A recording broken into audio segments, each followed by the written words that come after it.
ho aoka ho tanteraka ianareo tahaka ny fahatanterahana-drainareo izay any an-danitra. Matio toko 10:7. Ny fanontaniana mipetraka dia ny hoe amin'inona moa no ilan'Andriamanitra antsika ho amin'izany atao hoe fahatanterahana izany.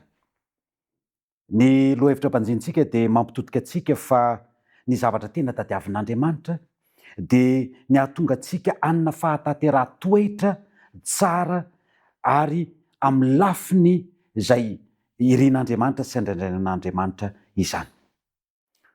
Inona ary no tokony tsy ataontsika tsinitsinina eo amin'ny fiainantsika mba hananantsika izany fahatanterah-toetra izany? Milaza ny voalohany fa ireo zavatra izay mampihena ny finoantsika dia tokony ho alavirintsika izany, ary izay kosa antony mampitombo ny fitokiantsika amin'ilay mpanavitra antsika dia ireny no tokony mahasoantsika tsiraray avy.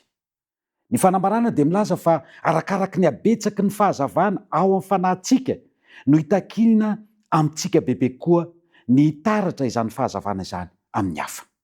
Zava-dehibe loatra zany ny hoe fananantsika izay fahatanterah-toetra izay, satria arakaraka ny anananao izany fahatsarana sy fahatanterah-toetra izany no ahafahanao mizara izany ho an'ny hafa ihany koa.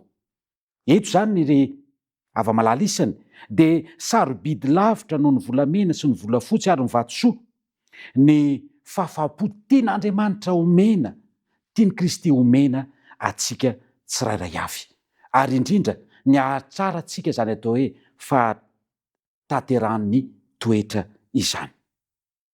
Irian'Andriamanitra ny hitombonao hery, ny fahatsarana, na ara-batana na ara-tsaina izany, indrindrandrindra moa ny ara-panahy.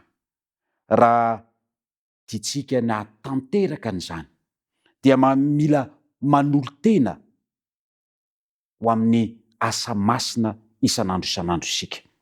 Ataovy ary ny esaka rehetra ho amin'ny fahasoavan'i Kristy sy amin'ny alalany mba hahatrarana ilay tanjona ambony napetraka eo anoloanao. Tsy inona zany fa ny anananao ny fahatanterahana dia eo amin'ny toetra amam-panahinao zany.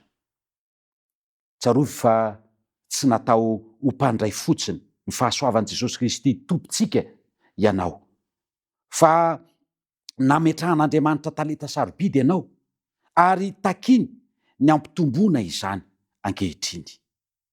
Amin'ny fampileferanao ny sitraponao amin'ny sitrapony dia hiatsara ny famoahanao hevitra sy ny fahatakaranao ara-panahy, hiatsara ny toetranao, ho tratrantsika ilay fahatanterahana izay irian'Andriamanitra ho tanteraka eo amin'ny fiainantsika tsiraray avy. Aoka zany ho arovana tsara ny hery amam-pahaizan'ny sainao.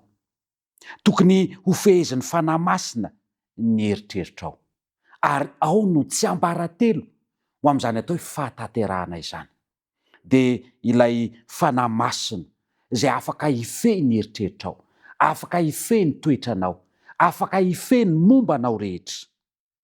Amin'izay fotoana izay ny asanao dia ho androso amin'ny fahatanterahana, mandra-pahatonga ny fotoana ilazananao ho mendrika andray ny tsy fahafatesana.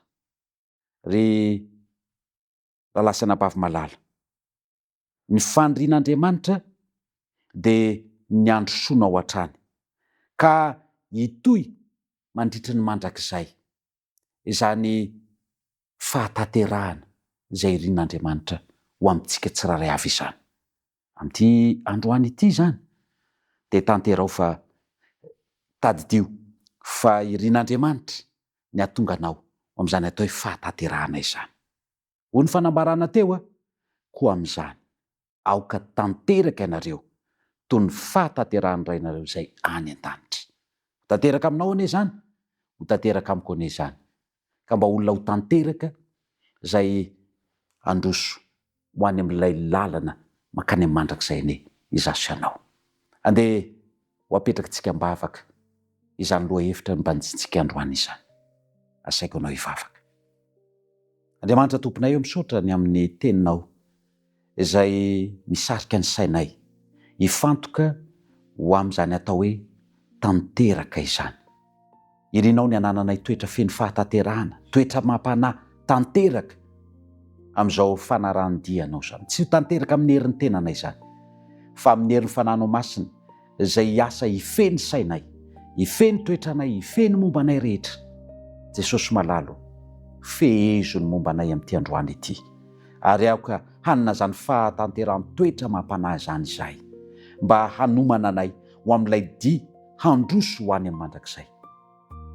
Tanterao aminay izay mahasoa anay tsiraray avy, ny rinay indrindra Andriamanitro, izay sitraponao ho tanterahanao, ary izay tsy sitraponao kosa ho sakananao tsy tanteraka eo amin'ny fiainanay. Misaotra indrindra satria tonononay noho ny amin'ny anaran'i Jesosy izany vavaka izany. Amen.